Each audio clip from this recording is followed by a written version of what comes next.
आपकी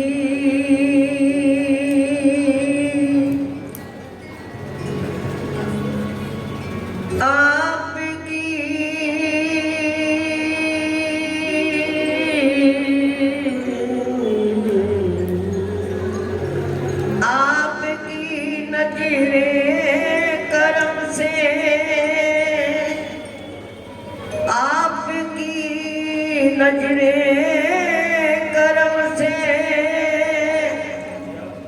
ये किला गुलजार है। वो जब से तेरे हो गए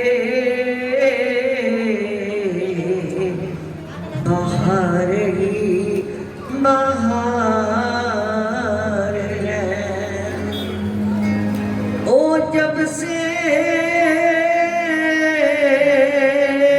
तेरे हो गए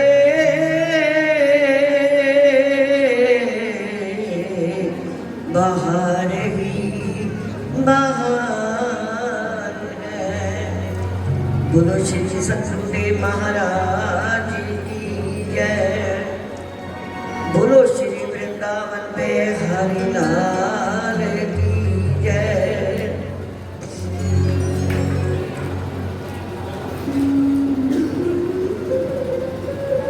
अभी अभी आप सबने बहुत कुछ सुना।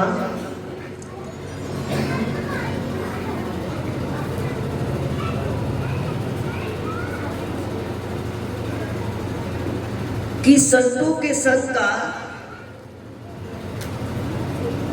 कितना असर हुआ।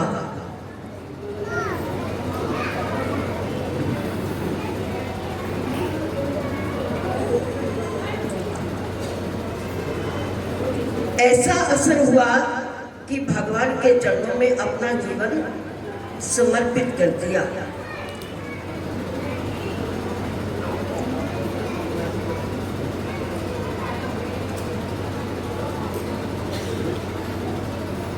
ये होती है भक्ति, और ऐसी भक्ति बन जाती है जीवन में। अब जैसे देखते ना, मीराबाई की गाथा को सुनते हैं कि बारात जा रही थी, दूल्हा घोड़ी पे था, बैंड बाजे बज रहे थे और खूबसूरत नजारा था। मीरा ने अपने घर के आंगन में बैठे हुए आवाज को सुना तो खिड़की में झांकने लगी और झांक कर देखा बहुत सुंदर नजारा है। तो माँ को कहने लगी ये घोड़ी पे बैठा हुआ कौन है? कहने लगे कि ये दूल्हा है, दुल्हन को ब्याहने जा रहा है। कहने लगे माँ मेरा कौन सा दूल्हा है? तो उसकी माँ को स्वामी रविदास जी ने एक मूर्ति दी थी कृष्ण जी की, उन्होंने उठाकर उसकी पकड़ा दिया। कहने लगे तेरा दूल्हा जी है। और वो उस ऐसी मूर्ति पर प्रभावित हुई। उस दिन से उसने भगवान कृष्ण को ही अपना सर्वस्व अर्पण कर दिया। ऐसा सर्वस्व अर्पण हुआ, चाहे उसकी शादी हो गई, जीवन कैसा भी आया, परिस्थितियां, लेकिन भगवान के चरणों में उसने अपना जीवन सदैव समर्पित रखा। अब मीराबाई के मुंह के बात सुनते रहते हैं ना, मेरे तो गिरधर गोपाल सुनो ना कोई, जिन प्रेम कियो दिन ही प्रभु पायो। कितने सुंदर वाक्य है मीराबाई के। ये संतों का ऐसे ही, ये संतों का संग है जो आज इन्होंने अपना प्रभु चरणों में जीवन समर्पित कर दिया। और हम सब समर्पित तो किया इन्होंने, प्रभु की कृपा बनी रहे। इसी तरह अपने जीवन में अभी अभी चंद्र भाई साहब कहानी सुना रहे थे ना कि एक बुजुर्ग जिसकी दाढ़ी सफेद थी, फकीर की, और रोज एक वैश्या के द्वार से निकलता था, लेकिन वैश्या अपनी आवाज देती थी। उसके पास एक कुत्ता था। कहने लगे बाबा बता मेरे कुत्ते की पूंछ वाइट है या आपकी दाढ़ी वाइट है? तो बाबा सुनकर खामोश होकर निकल जाता था। अचानक कुछ दिन बीते, रोज एक ही आवाज होती थी, लेकिन बाबा जी चुप करके निकल जाते थे। कुछ दिन के बाद जब उसको पता लगा कि आज बाबा नहीं निकले, तो किसी से पूछने लगी कि रोज बाबा इस्तवार पे निकलते हैं, जब मैं दूध लेने जाती हूँ हाथ में मेरे कुत्ता होता है, कुत्ते को घुमाने के लिए ले जाती हूँ, लेकिन आज बाबा आए नहीं। तो किसी ने कह दिया कि आज बाबा का ध्यान हो गया है। तो उसने कहा कमाल हो गया, मैं हर रोज पूछती थी लेकिन कोई जवाब नहीं दिया। फकीर तो पास हर जवाब का आंसर होता है, लेकिन मेरे जवाब का आंसर नहीं दिया क्वेश्चन का। तो वो वहाँ पर लौट गई, जाकर कहने लगी बाबा संतों के पास तो हर क्वेश्चन का आंसर होता है, लेकिन मैंने जो क्वेश्चन किया था तूने आंसर नहीं दिया। तो फिर कहने उठकर बाबा बैठ गए, कहने लगे तेरे कुत्ते से मेरी दाढ़ी सफेद है। कहने लगे ये बात आप पहले भी कह सकते थे। कहने लगे मैंने इसीलिए नहीं कही, अंत समय तक मन का पता नहीं चलता कि मन की जीव का कहाँ पे विचलित हो जाएगा।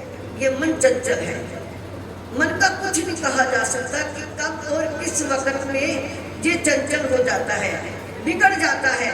इसीलिए आज मेरी समझ इस संसार में आज मैं कहूँगा कि मैं बिल्कुल सफेद होकर जा रहा हूँ, तेरे कुत्ते से मेरी दाढ़ी सफेद है। तो जीवन में सतगुरु ने संन्यास दिया। ये अभी भाई जी सुना रहे थे ना, मेरे पिताजी कहते थे फकीरा फकीरी दूर है, चढ़ जावे ते पीवे प्रेम रस, ते गिर जावे ते चकनाचूर है। ये मार्ग बहुत कठिन मार्ग है, इसमें बहुत संयम और शांति की जरूरत होती है। हर पल संयम की जरूरत होती है। अगर संयम नहीं तो मन बिगड़ने लग जाता है। और चाहे अब हमारे संत थे, महल में रहते थे, मस्जिद के भीतर पाकिस्तान से आए हुए थे।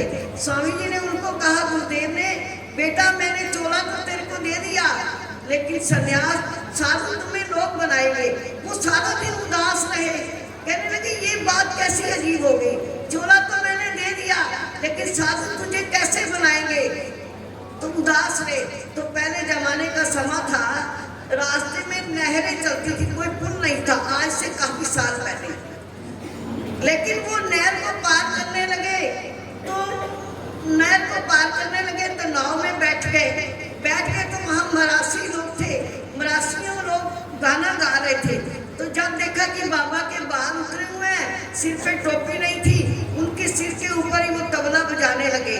तो बजाने लगे, तबला बजाते बजाते उनका मन उदास हो गया। मैंने एक साधु वेश पाया है और ये तबला बजा रहा है। तो फिर कहने लगे, सामने स्वामी जी को, गुरुदेव को याद करने लगे, क्योंकि वो शक्ति हर जगह पर उसका वास है। कोई भी ऐसा जगह नहीं है कि जहाँ भगवान का वास ना हो।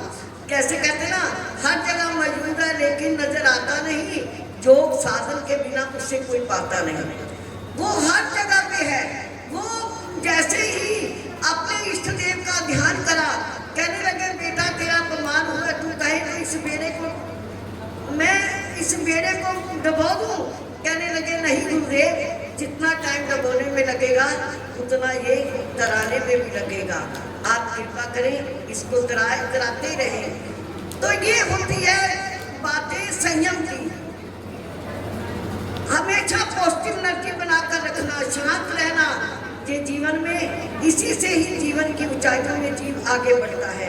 तो हम सतगुरु के चरणों में प्रार्थना करेंगे। वैसे बहुत अच्छी बच्ची है, जब से आश्रम में गई है। अभी कह रहे थे चंद्र भाई साहब की कितनी सी करूँ कितनी कम है। बड़ी तलीम से, बड़े संयम से बात करना, हर से बहुत कृपा है गुरुदेव की। हम प्रार्थना करेंगे कि इसी तरह अपनी कृपा बनाए रखें।